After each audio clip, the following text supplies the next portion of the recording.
All right, welcome everyone to this virtual author visit with the Lincoln Public Library. We're going to give everyone a few minutes to get logged into the webinar before we get started. But if you're not hearing me speak, please check your audio settings and everything like that. And yeah, we'll get started in just a moment. All right, seems like it's slowing down on people coming in. So we will go ahead and get started. My name is Kathryn Hunt. I have the great pleasure of being the director of the Lincoln Public Library. And I am very excited for our virtual author visit today with Christie Tate.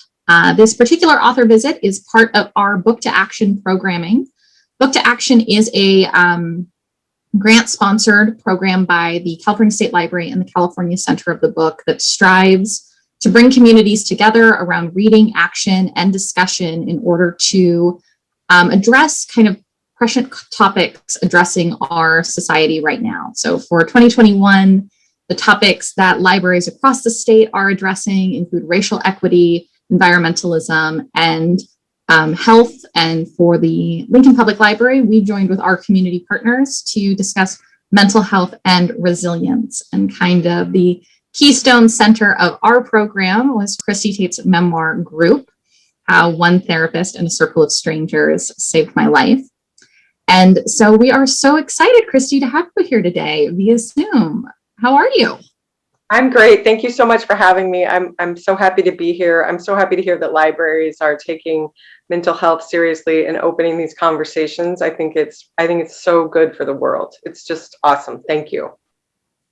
Absolutely. And thank you so much for your part in the power of kind of vulnerability and candid conversation. Something we see in libraries is a lot of times there is an incredible amount of shame and secrecy and fear about discussing mental health struggles, regardless of whether people have a diagnosis of mental health or are just finding day-to-day life more difficult than they feel it should be. And so we try to open up those conversations, but of course our ability to do that is contingent upon all of the people who kind of put it all out there and are incredibly vulnerable. And that's something that is a keystone of what's talked about in your book, but also I think just the sheer fact of writing it as a memoir and putting it out there. So I guess I'm curious a little bit of what led you to want to write this as a memoir and publish and have these discussions on a national setting? Sure. I know for me as a reader, I was a reader long before I was a writer, the art that spoke the most to me was the art that really put it all out there and went there. And I've always been more of a fan of nonfiction, but even in the realm of other artistic in other genres, like the comics that I love are like Ali Wong and Hannah Gadsby, and before that new wave, Richard Pryor. They were people who are putting it all out there. And when I sat down to write this book, I thought to myself, if I'm not going to go all out, why waste my time? Why waste a reader's time? And the writers who came before me, Samantha Irby, Lydia Yuknovich, they were up on a pedestal for me. And they're writing about IBS and S&M and things I hadn't happened to my body and I had not engaged in. So I thought, well, I can tell about group therapy. And it was the most extraordinary thing that had ever happened to me. And early on, I didn't know it would help people. I didn't know until I got hundreds of emails from readers.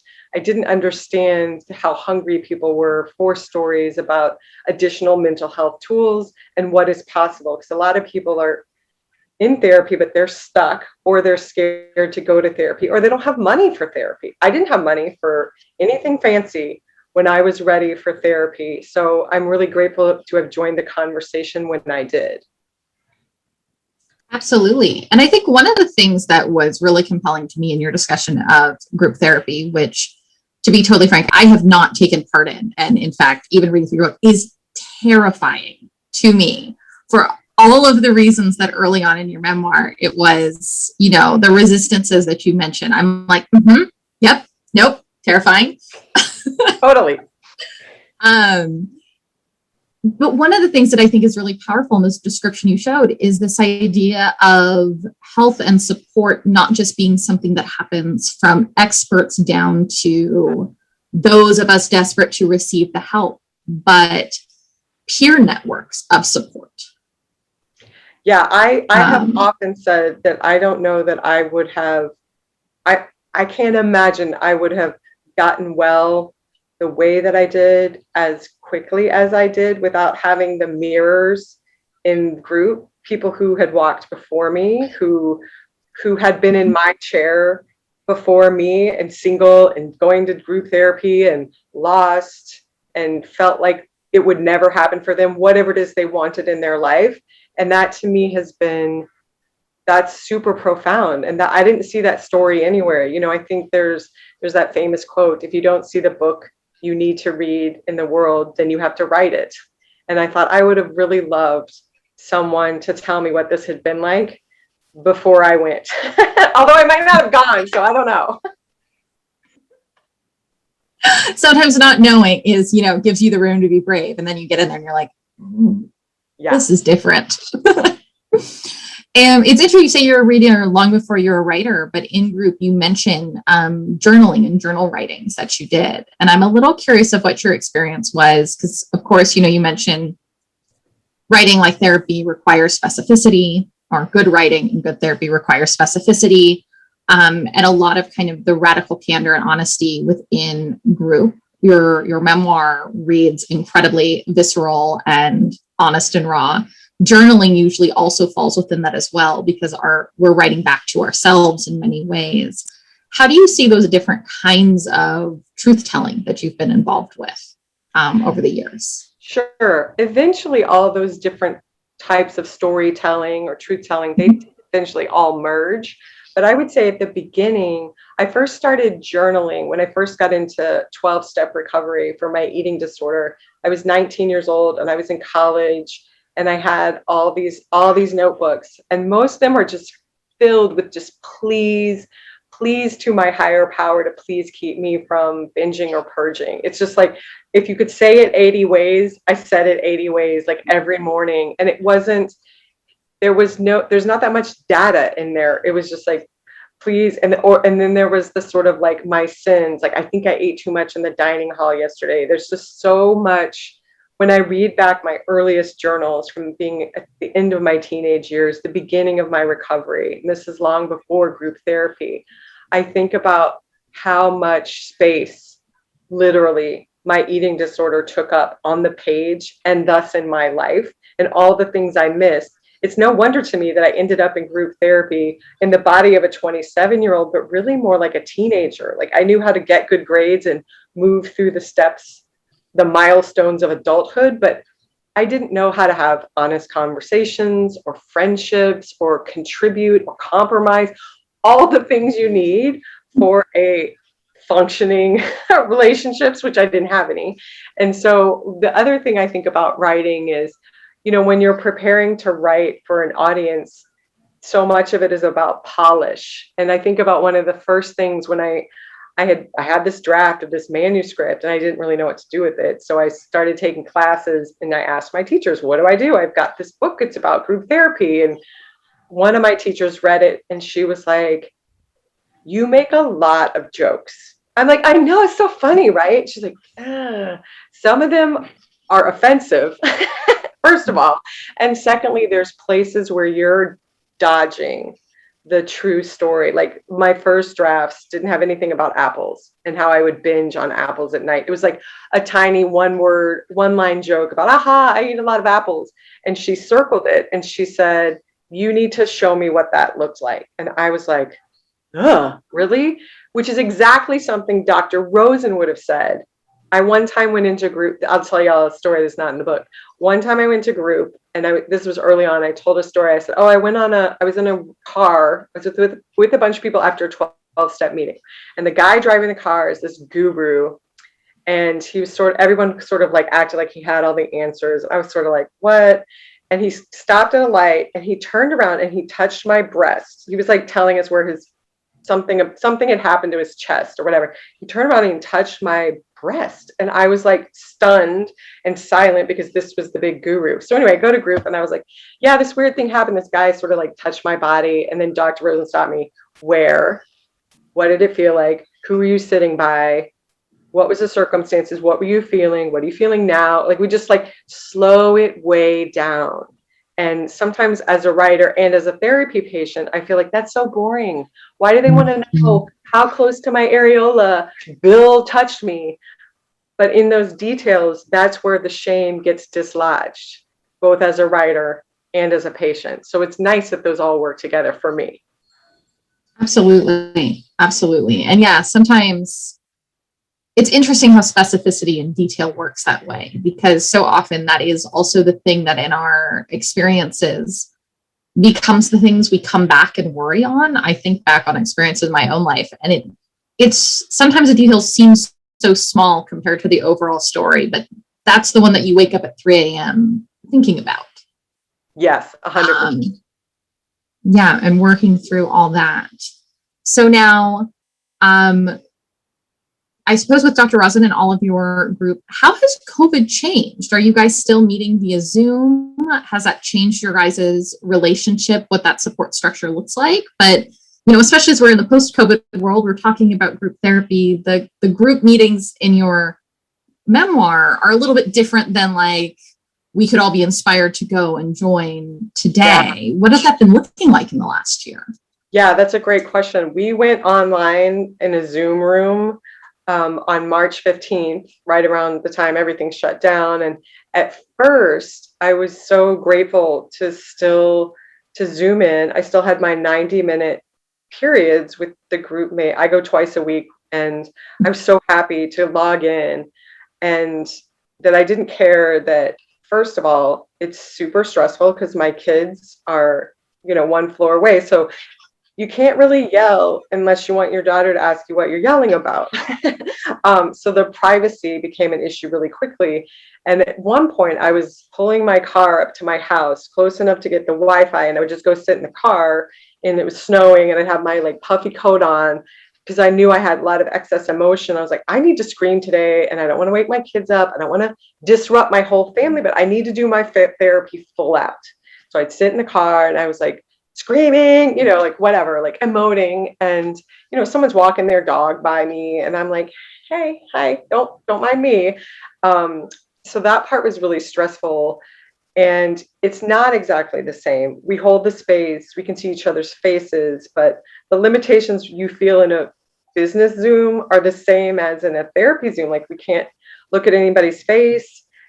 And what I miss the most is there's a lot that happens in my group mates' relationships outside of the formal session. Like I used to ride the train, or there's a couple of group mates live nearby me, and we'd all get in the car together and we'd go down together and we listen to the radio and we talk shit about Dr. Rosin or whatever. And all those informal, the water cooler parts are gone, or like walking to the elevator. And sometimes in a group session in the past, you get upset, and I can't just stop my emotions because the session's over and Dr. Rosin has another thing to do. And a lot of times group mates linger, and they, you minister to the person who's still upset, and you help them put themselves together so they can go do their job. And that's all gone. I just log off, and then it's like time to work, time to make pancakes. And there's so little that those informal, unstructured moments with my group mates, that's what I miss the most. That being said, now we're starting to talk about getting back together in person. We've all been vaccinated, and people are like, the commute. Everybody's got a different feeling about change is hard, and also being apart is hard. And we used to always hug, and there was like a lot more tactile part of the relationship, and that's all been gone. So it's going to be very interesting. And we've got a new member who's starting in our group, and I'm like, is this new person going to start on Zoom? Like that seems so strange, and we'll work it out, whatever it is. And so if anybody's curious about starting group therapy, you can absolutely start on Zoom. And for some people, if you're nervous about the face-to-face and the bodies and the smells and the peopleness of it, maybe starting on Zoom is a gentler way to begin. And hopefully whatever group is running is strong enough to hold even during a pandemic, is strong enough to hold us. Absolutely. And you answered one of my other questions, which was, has anyone joined your group over COVID, or has it been kind of the group mates who've already built a relationship and been meeting over the year. But it sounds like you're just getting someone new coming in now in this transition time. This is my group's first one. And I have a friend who just started. She started in November during the pandemic. And she said, it's just sort of like the group adjusts and it's the only way to meet. She was happy it's there. But I was like, but don't you want to see it? Like, she's like, I have no idea how tall anyone is. It's like, that's not a prerequisite for me to get well, to know how tall everyone is. But she's like, it's going to be strange to you build an image of somebody from their face, of course, and you're doing deep therapeutic work. But you have no idea like what's happening from here down. It's just very, very strange. Absolutely.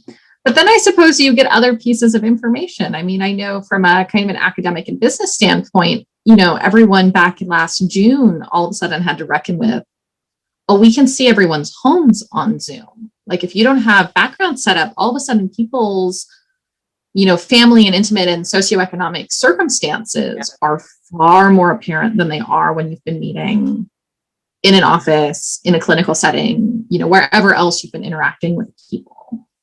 That is such a good point. And I would say in the therapeutic context that I've experienced, like there's members who we know are affluent, but then you see the art on their walls and you're like, oh, oh, that's what, when you make that much money, that's what that looks like. And then we had one moment, this was back in the early part of summer. There's a group mate of ours. She's a beloved group mate. She's been with us for many, many years. And we've heard about the decline of her husband. And we've been with her every step of the way. And one time in the middle of group, he stormed in and he was having an episode. He has a neurological condition. They don't know what it is. It looks like dementia or Alzheimer's.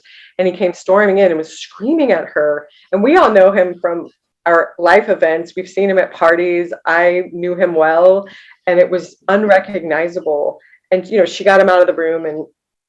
But like now we know in a way that we would never have known the stress, the grief, the transformation of someone you love right before her eyes and now our eyes. I feel like I can be more compassionate. It's like the show don't tell, right? Like she would not have picked to have her husband interrupt our session with a rant. It was full of profanity and nonsense. But now we know what she's carrying in a way we didn't before. And it feels super intimate. And like we're just that much closer to her as she navigates this really terrifying situation. It's interesting because one of the things I was reading the book and I was thinking about this conversation, one of the topics that I kept spinning around is, of course, in telling stories and telling your truth in therapy, and then also in the memoir. None of our stories are just our story. We're also telling the stories of all the people where they interact with us. And you touch on that in group and some of your former relationships and people's various comfort with being spoken about in group. But I think that's another interesting thing, that the degree to which we know people to some extent is based on their ability to tell the stories of their lives and their experiences to us, because we're not always there with them. We are hearing the story that they're telling themselves and us and everyone about what is going on. Yeah. And that's interesting with that as an example of the places in which that, I mean, obviously the way we tell stories is necessary for healing. The world is chaotic story is an incredible tool for making sense and moving through our lives. But that's a really interesting example of where that gets a little complicated and perhaps isn't always as full-throated as we would like. Totally. And I think I confronted that as a writer and a therapy patient. I don't think of myself, I certainly struggle with some parts of telling the truth because I want people to like me. That's my first thing. And it's not compatible with telling a true story. It's not compatible with getting well. If I care more about Dr. Rosen and my group mates liking me, I may not tell them the exact thing I need to tell them to get well. And then the other piece of that is I don't think of myself as a liar, but I'm also protecting a lot of people. It's very ingrained in me to, I grew up in a household where we weren't supposed to tell stories. Like we weren't, not because anybody want anybody else to be sick, but because fear of social ramifications and shame. It was totally shame, but nobody was talking about that in 1973 or 83 for that matter. And so it feels like every time I tell a true story, it feels like I'm betraying some essential tenet of my family's real beliefs about how to move through the world, but their beliefs didn't work for me. And so I had to part ways with that. And anytime I have to confront that still, even today, not protecting other people and what they wish me to say or do. At the same time, though, I have to balance other people do deserve their privacy. And that just is a very hard thing as a patient, a patient and a writer. And I'll struggle with it till the day I die. Mm-hmm. And that struggle doesn't mean it's not worth the struggle to do. The fact that it's hard doesn't mean that there's a problem at the root of it that makes it hard. I think that that's a worthwhile struggle. With that, with writing group, did you loop in your group mates on the various manuscripts? Like, what was the process with the fact that that is in large part many of their stories as well as you were writing that? Yeah, that's a great question. So as soon as first I'd written some novels. They were terrible because they were first drafts. And then I was like, I don't know what to do with this. So I'd chuck them and then write a new one, hoping my next first draft would be publishable. I don't know what I thought. And so in the one that I wrote right before group, Dr. Rosen told me to bring in the last chapter because the book was about a lonely lawyer. I wonder where I got that idea. A lonely lawyer who ends up representing her therapist and they fall in love. I didn't know if it was like a thriller meet a rom-com meet women's fiction meet a romance novel. It's a hot mess.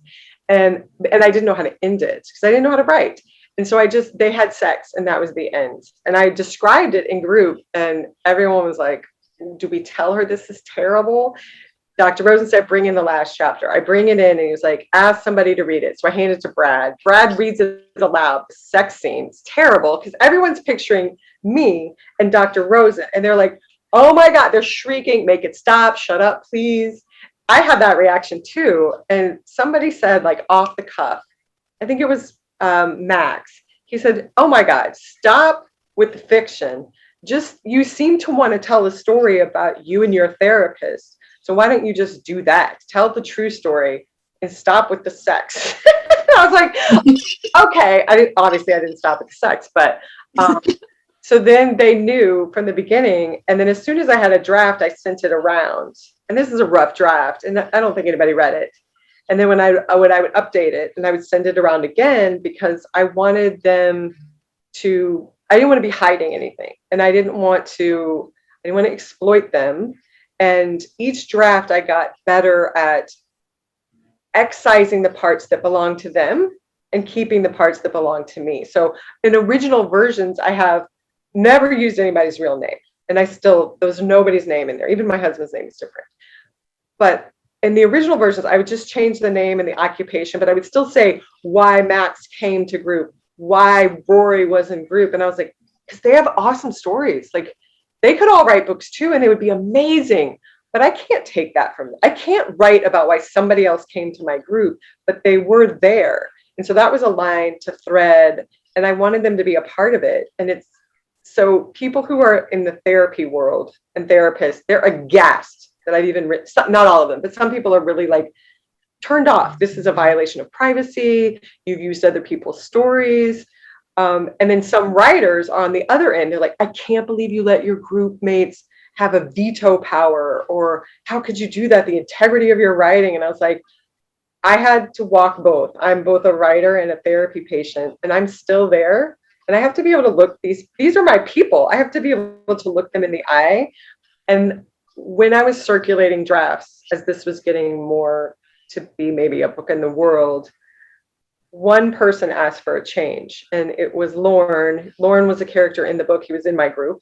He didn't want to read it, but his wife was like, I'll read it. And I wanted somebody to have Lorne's back. And so his wife read it, and she asked me to make a change about their life. And I totally did. And the other ones, people felt I had sufficiently kept them private that it was fair game. I felt greenlit. And I will say after the fact, now Dr. Rosen has a bunch of different groups and people are in different groups and it's like a big salad of people. And a lot of us know each other from recovery meetings. And I did see some email. Somehow I got on an email among other groups and they were like, I don't know how I feel about this. Christie took our story and she told it to the world and it's not our special thing anymore. And I felt some kind of anxiety or shame about that. But I also thought, it's still our special thing. It's still our special thing. And I had to let that go. I couldn't, if I have to take into account every one of Dr. Rosen's patients, I don't even know this woman who wrote the email. So I was able to let it go, but it's not easy for a people pleaser to publish a book. We'll put it that way. A true story. I can absolutely imagine that. But as you're saying that, I'm thinking back to the kind of growing and learning that you described going through in group and coming to terms of the fact that not everyone's going to like everything you do all the time. That is in fact an impossibility. And even if you did achieve it, at what point are you still going to like you? Yeah. If you did manage to reach that, which, was, I loved your book. It was fantastic. From the first page, I felt incredibly seen and spoken to, as another type A people pleaser who, loves linear things. And yeah, I love the line when you talk about I'll always succeed in work. I know how to go and, hit metrics and get it done. And it's like, yeah, it's the non-linear things that feel like you're sometimes spinning in circles. Totally. But I think one of the things that you were just mentioning with your group and greenlighting and how to provide enough of the story where it touches your story, but still leave them their privacy.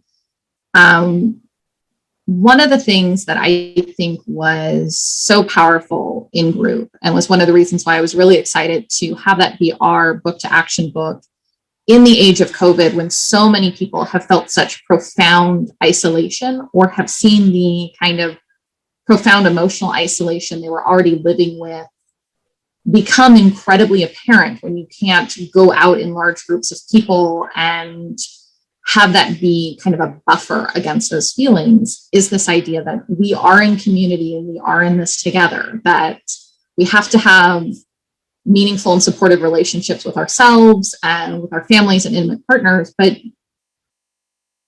just with yourself or just with a partner or just with your family is probably not going to be enough in the long run, that you need to build these webs of support. And that it's terrifying to do that it can be very scary and it can feel bad through the process of it. Yes. Thank you for saying that.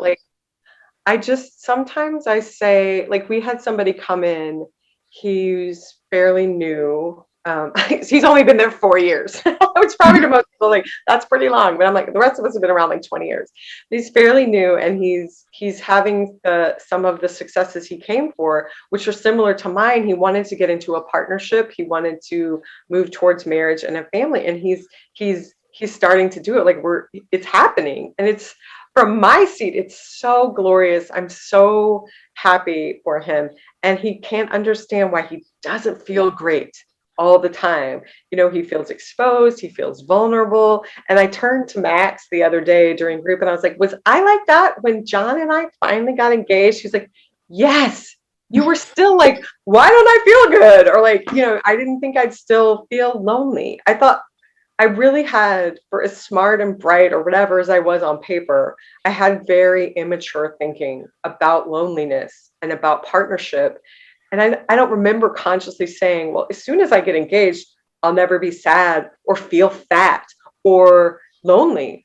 I don't think I thought that. But when it happened, I was like, oh, that feeling of I'm still me. The core of me is going to have these, whatever we call them. I think we're supposed to just call them feelings, but I call them bad feelings because I don't like them.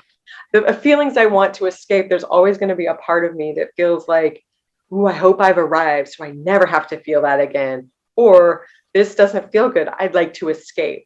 I think that's the nature of being an addict, which I think of myself and my eating disorder. And I hope that I know now that magical thinking of like, if I have a baby, I'll never be sad. I didn't fall for that one, even for a second, but there's lots of ways that getting well doesn't feel good. Not the real kind of getting well. And one time I was saying something to, I'm sure I was ranting at the top of my lungs to Dr. Rosen, like, I don't feel good. I don't feel good.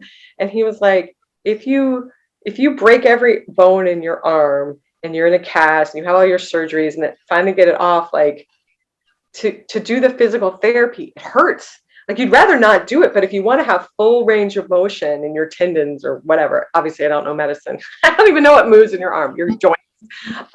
It's going to hurt to get well. And having that sort of physical therapy analogy was really helpful for me because people hate physical therapy because it hurts, but it works.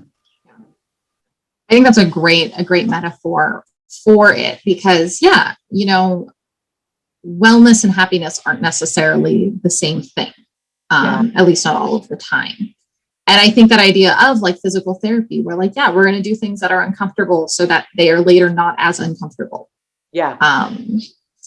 Is really important. And I think having a strong support system is really helpful with that because there's going to be times where like one's willpower and desire, it's like, I just want to feel good today.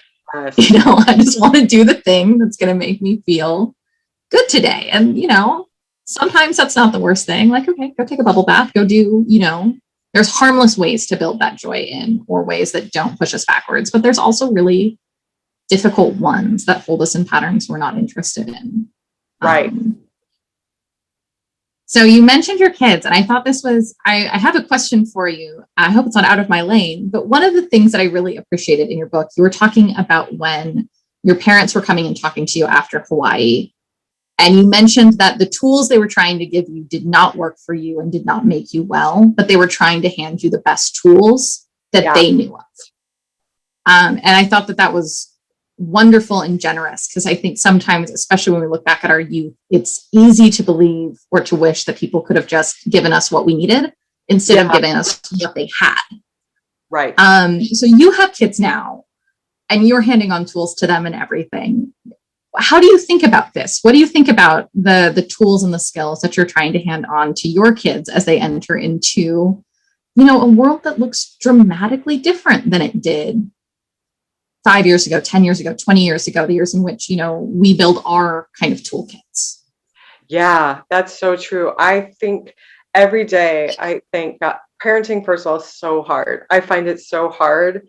I almost just like I almost can't talk about it because I'm like, it's so hard. I don't know what I'm doing. But I think it's important to talk about. And I think when I think about the moments of parenting, when I'm like up against the wall, like somebody's melting down or we're fighting about the screens again, which sounds so mundane, like it's screen time. But like in my lived experience, I don't know what to do for an 11-year-old who's in a pandemic, who cannot go anywhere, and it looks depressed to me. I don't know what to do. The tools that I have learned through my own life and what Dr. Rosen has modeled for me is, first of all, I'm not supposed to have all the answers for her. Or my son, either of my children, I am not the end all be all. We need to throw open the doors and let people help us. I'm pretty sure I model that pretty well. Getting help, asking for help. I say to them when we're in the heat of things, I say, I don't know. I don't know. I need to take a pause. I need to talk to my group. I need to ask people, other moms. I need to get help. And that's something that that wasn't modeled for me. Like your parents were kind of supposed to know. And my parents weren't connected to a bunch of people they went to therapy with. So that wasn't an option for them. And another thing that's like on a day-to-day basis, pandemic or no, is being able to name our feelings and making space for everybody's big feelings. And they are so inconvenient. I do not want to do big feelings before I have a big meeting and my kids need to get to school and my husband's out of town. I want everybody to get in line and I want them to eat, grab their lunch and get out the door. And that just, sometimes that happens. But if I'm truly serious about I'm going to make room for their feelings the way that Dr. Rosen does for me, then sometimes we just have to pause and like let it get really big and messy. Like something about letting it be big and messy, the I don't knows, the I hear you feel shame. Like I didn't even know the word shame literally till I was 27 years old. My kids say it all the time. And sometimes the context is, don't shame me, mom, which is fair game. Like we're allowed to call each other out. The other thing, the other big tool that I think I would really like to break cycles with my children and in my nuclear family is this relationship to secrets. And I tell my children all the time, anything that you see happening here in our family, you are allowed to tell. You are allowed to tell if you have questions. And we talk all the time about who else could you talk to. I don't want them to feel like in our house, like the mafia, it's all us and omerta or whatever. I want them to see other people as windows, as lifelines if they need them, because I don't know what they're going to need. I don't know the ways in which I've not stifled them, but it's of course possible I'm not meeting their needs just because I'm giving them what I wish I had. I could be missing something. Of course I'm missing something. And I just want them to, I want to show them I'm not threatened by them having other adults and trusted people in their lives who may see something in them and help them in a way that I can't. I think that would be really important. But like the secret thing, like there was something, can't think of it, was something recently that happened. We had gone to visit my parents for spring break, and there was a little kerfluffle between me and one of my siblings, and I was upset about it and they were upset about it, and I was just like, I just want you guys to know this is not a secret. You can talk about it. It just felt important to say that that was the kind of thing I would have stuffed, and it's not that big a deal. Not everyone, you don't have to get along with your siblings all the time. But that's something as a kid that I would have picked up bad feelings about, gathered them together and stuffed them down. And it would have become a problem for me. And I just wanted my kids to not think I didn't know that was a potential, and to be very explicit. None of this is your fault. We're just working something out. And if you want to talk about it, don't feel like you can't talk about it. Like, and my son's like, I'm not talking about this. Like, I'm not going to go to baseball and talk about the fight you had with your sister. I'm like, I just wanted you to know that you can. I'm sure that gets old, but I'm sort of like beating the horses that I wish had been offered to me when I was a kid. Absolutely. Absolutely. And I think that's an interesting distinction that your son pulled out, which is like, okay, like, yes, I can, but do I have to? Right. Exactly. Like, am I supposed to tell my teacher that you and your sister fought on the porch? And I'm like, well, no, I just want you to know that you have my permission to say what you need to say at any time to anyone. And then I'm sure that will come back to bite me, but that's how I left it.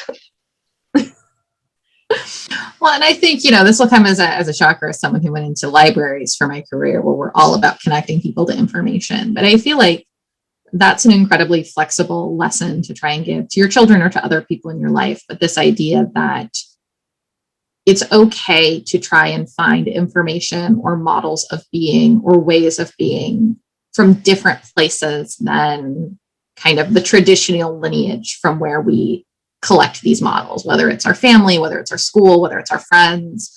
But if those things aren't feeding you, if they're not supporting you, they're not nourishing you, then you can look in other places without that being seen as disloyal or threatening or these things. I think that's an incredibly flexible and powerful lesson. And, who knows, maybe they're their own wonderful people. That's the great thing about kids is, they all come out as who they are. And, everyone gets to know them as they get older, including themselves as they learn who they are.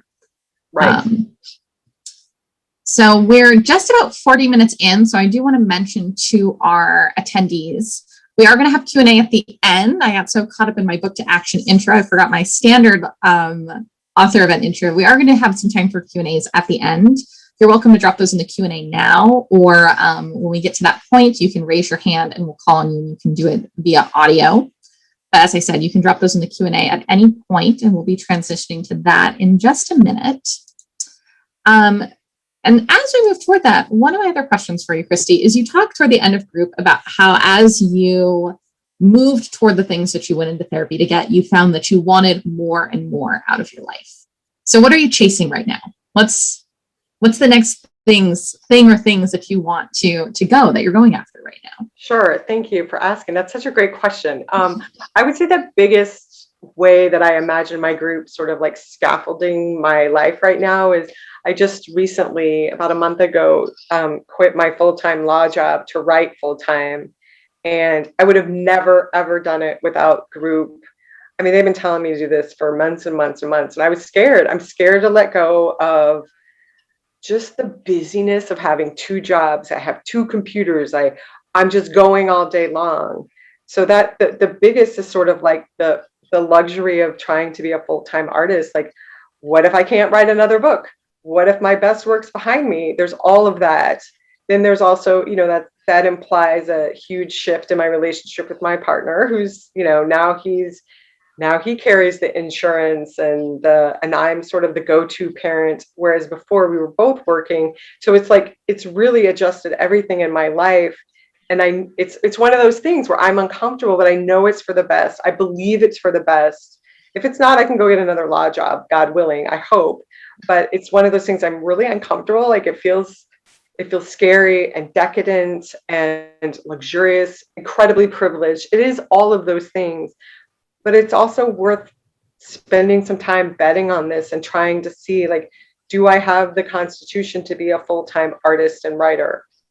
It's worth exploring at this point in time. So that's something that I hope. And so that's something very hopeful that I want to bring into my life and do well. I'm also looking a lot at friendship and for so many years, my focus in every 12-step meeting, every therapy, and everywhere I went was like, I need a partner because I want to have a family and I want to be married. And you can hear in the book, I did that for over a decade. And now I'm looking at other relationships and my relationships with women and friendships and sisters. And that's a place where I'm exploring healing needs to happen. I need new pathways to connection. And I would say the third prong is how to be a parent while also being a daughter to aging parents and working with siblings. And just, this is something that I know.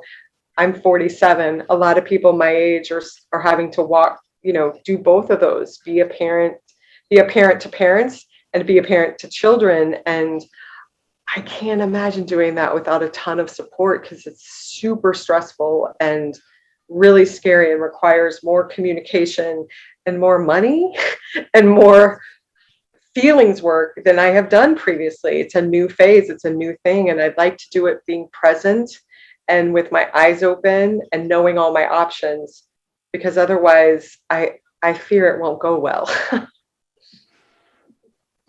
Absolutely. Absolutely. Yeah, that's definitely, it's a huge transition point because often it so happens when your kids are also at transition points, moving into adolescence or moving into young adulthood, which is stressful in its own way. And then trying to honor and care for your parents who, we always hope we have strong memories of their care and support for us. Not everyone has that, but, and you've got distance involved as well. Yeah. Which adds another logistical wrinkle to all of that. Yes. And more money, Right. Exactly. Fantastic. Well, congratulations on your turn toward writing. Thank you. I think you should just start a writing group, find a writing group of people who are writers and therapy patients, and then you can all thread that needle together in terms of honesty and truth telling and privacy. That's a great idea, actually. I should make my group mates join my writing group. We'll just get a twofer. Yeah, make them all. Encourage them all. Don't make them. Encourage them all to write. Yes. Their stories would be awesome. Yeah, bring their powerful stories to the world. And I suppose kind of my last, perhaps a little bit of a novelty question, but you talk about Dr. Rosin giving everyone prescriptions. Obviously, you don't know our participants who are in and listening, but if you had a generic prescription you would give to people who've been living through the COVID pandemic and are looking at the world changing again, hopefully more back to normal, but it's definitely a big change. What would you want us all to do today, this week, going forward? No one's asked me that. I think I would, I mean, this is something I think would be really cool. And I've thought about giving myself this prescription, but writing a letter to the body part that I'm most grateful for, because I spent so many years like hating my this and hating my that, and this is the wrong size. And it's like, I have so much awe for my body surviving the pandemic, my lungs, you know, and I have a lot of feelings about how my body changed when I took about 112 steps a day after normally doing 10,000. My body looks and it feels really different. And I have a lot of grief about that, among other things. But my way of being my way of coping, or just how I'm wired, is I tend to just focus on my body instead of all the things my children lost or the world lost, and is still losing. I mean, India is in the middle of a crisis. And so sometimes if I make something very local and turn it to my body, I can tap into generosity and gratitude and grief.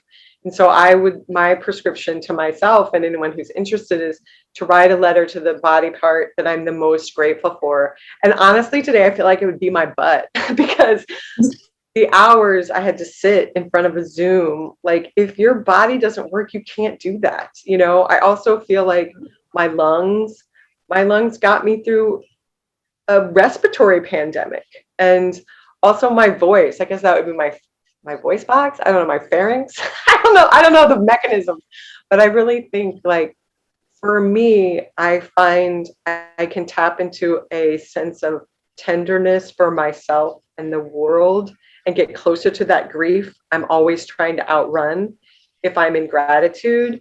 And one thing, I did an event back in November, and it was through Hello Sunshine Book Club. And the person I was in conversation with is a psychiatrist out in California, Dr. Nina Vasan. And somebody put in the chat, how do I know if I've ever been through a trauma? Trauma is such a big word. I don't know. Nothing that big has ever happened to me, right? Which is what almost everybody says. Even cult survivors are like, it wasn't that bad. That's the voice of resistance to healing. And Dr. Vasan said, every single person on the planet who has lived through this pandemic has been through a trauma. I don't care how much money you had. I don't care if you don't even know anyone who died of COVID. It has been terrifying, prolonged, and it has touched every single one of us. And as soon as she said that, I felt this sense of like someone gave me permission to be traumatized by the pandemic. And I had this like very pervasive sense of, we all share this, and there's so much. I felt the grief that's like bubbling under the surface of my skin about it. And I don't think I'll fully feel it until I get well. And on that point, I'll say one more thing. Dr. Rosen told me, this was like maybe in my 3rd week of treatment with him, right? And he said, I want to meet a nice boy who's clean and has money, at least as much money as I do. And I just want to like have a nice life and get married and have children. That's what I want. And it felt impossible. And he said to me, how do you think you're going to feel? And I was like, I guess I'm going to feel happy and contented. He's like, you are going to feel suicidal when you get all of those things. And I was like, why? And also it's one thing, it's one guy. And I was like, why? And he's like, all the years you have deprived yourself of the kind of relationships that would lead you where you want to go. You haven't begun to feel that grief. And as soon as you are safe in a relationship, you will start to feel that.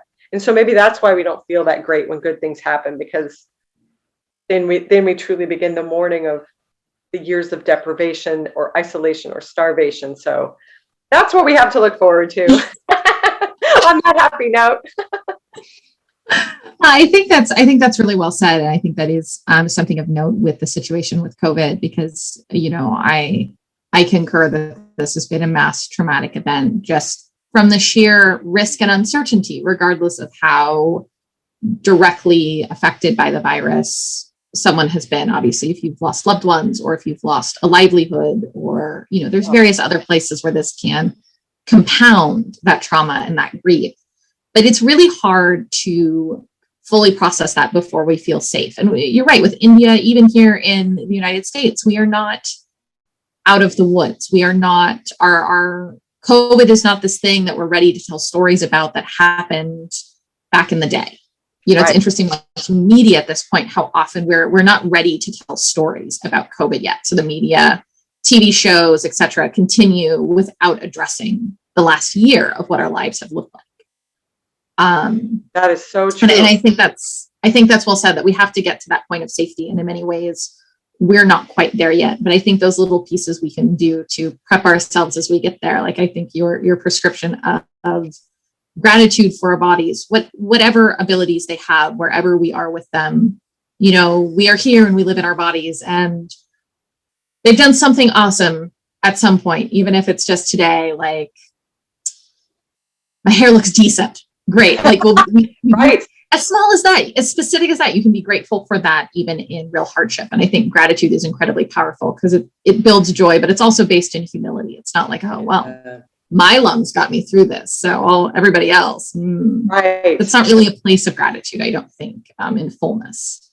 I agree. I think that's such a good point. I think it cuts both ways, right? You can say, well, I'm devastated that my soccer career, like, I just think for some reason, I've always been obsessed since COVID started, like, whoever the students, either college or high school, this was going to be their last hurrah, because they're not going to go on and play whatever. I'm not even a sports person. I don't even know. I can just picture like a devastated young girl who's the soccer star at her high school, and she's going to go on to do pre-med at blah, blah, blah. Like, I have this whole thing in my head about it. It's like, well, I hope somebody's telling this mythical girl I made up, who no doubt exists, but I hope someone's telling her, you get to grieve that, even though it could have been so much, like, she could have died of COVID. Like, there's always someone who has it worse. And it's so hard to just like stay with the feelings that we have, like the gratitude. I'm grateful for my lungs, not because they're better than somebody else's lungs,